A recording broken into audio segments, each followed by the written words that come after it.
Дүниетану. Бөлім бойынша жиынтық бағалау.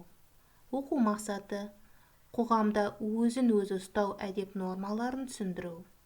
Өз шығындарын оңтайландыру жолдарын ұсыну. Тапсырма. Суреттерге мұқият қара. Қоғамдық орындардағы өзін-өзін ұстау ережелерін құрастырып жаз.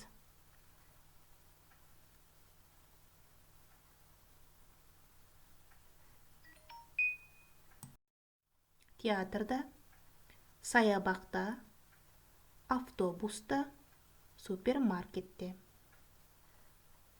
Көрген суреттерің бойынша театрда қандай әдеп нормасы, саябақта, автобуста және супермаркетте. Бөлек-бөлек әрбір жолға жаз. Келесі тапсырма. Сұрақтарға жауап жаз. Балаларға өз ақшасы не үшін қажет болады? Өз ақшаңды қалай үнемдеп жұмсауға болады? Үнемдеу тәсілдерін ұсынып, кеңес бер. Бірінші кеңес, екінші кеңес, үшінші кеңес.